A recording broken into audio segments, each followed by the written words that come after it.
요새 날씨 확인하는 것처럼 확인하는 것이 하나 있습니다. 바로 미세먼지 농도인데요.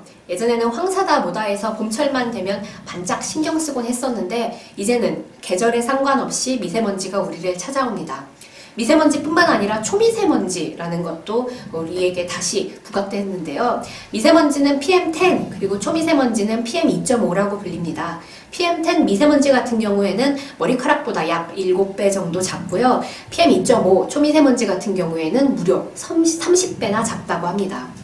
이 초미세먼지는 너무 작기 때문에 손모를 거치지 않고 기관지를 통해 직접 폐포로 침투하거나 모세혈관을 타고 체내 깊숙이 들어가서 심혈관 질환을 야기한다고 합니다. 뇌졸중, 심장병, 그리고 폐질환 등이 대표적이죠.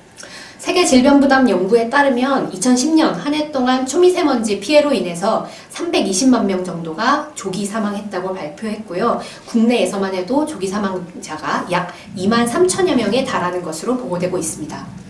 그러면 이 미세먼지가 도대체 어디서 오는 것일까요?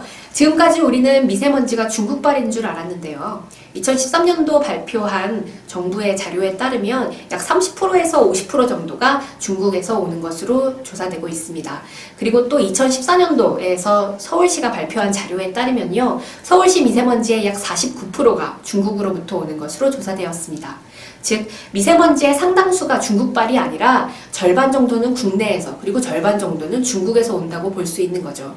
때문에 미세먼지에 대한 대책은 국내외를 모두 아우를 수 있는 정책이어야 합니다. 국내 오염원부터 한번 살펴볼까요? 초미세먼지에 대한 오염원으로 무시할 수 없는 것이 바로 차량입니다. 그중 디젤 차량의 오염 비중은 보다 높습니다. 때문에 자동차 미세먼지의 배출 감소를 위해서 현재 유예되어 있는 저탄소차 협력금 제도를 즉각적으로 실시해야 할 것입니다. 또한 노후 자동차에 대한 조기 폐차를 정부가 지원해야 될 것이고요. 건설 장비 등에 대한 미세먼지 대책도 신설해야 할 것입니다.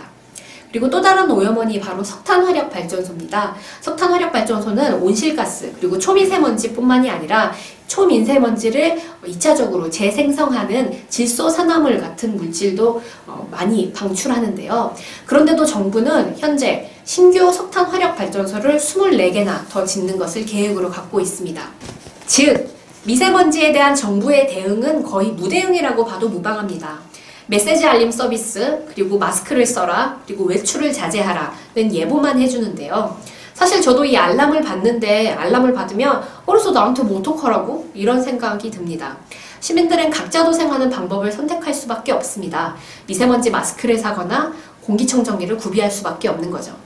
그러나 프랑스 같은 나라에서는 조금 다르게 대처합니다. 파리 같은 경우가 작년 3월 미세먼지 농도가 높아지자 차량 이부제를 즉각적으로 실행했는데요. 시민들이 불편할 것을 대비해서 대중교통을 무상으로 제공하기도 했습니다. 미세먼지와 초미세먼지의 피해자는 대부분 생물학적 그리고 사회적 약자입니다. 어린이, 노인, 임산부, 그리고 길에서 일하시는 교통경찰이나 청소노동자 분들이 가장 취약합니다. 결국 미세먼지도 정치의 문제인 거죠. 한국 시민들 그리고 특히 약자들의 건강과 안전을 위해 정치의 작동이 시급합니다. 현재 한국 정부의 미세먼지 대응에서 빼놓을 수 없는 것이 바로 허술한 관리 기준과 측정소 문제입니다.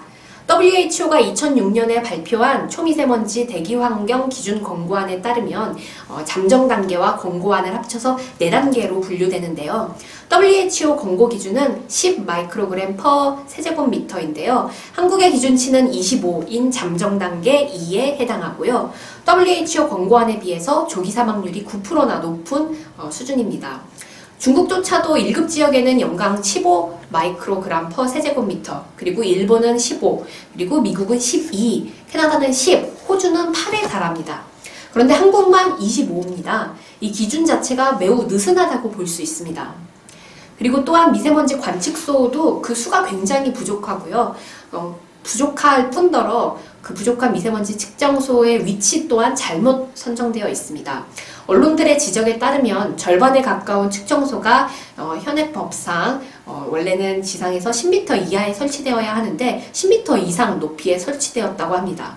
저도 종로구 한 측정소에 직접 가본 적이 있는데요. 동사무소 5층 옥상에 설치되어 있더라고요. 이러한 측정기로는 우리가 숨쉬는 공기를 섬세하게 즉각적으로 측정할 수 없습니다.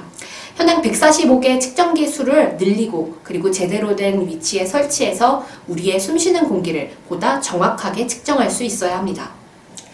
이제 초미세먼지를 그래 이웃나라를 잘못 둔 탓이야, 중국 탓이야 이렇게 이야기하면서 방관할 수 없습니다.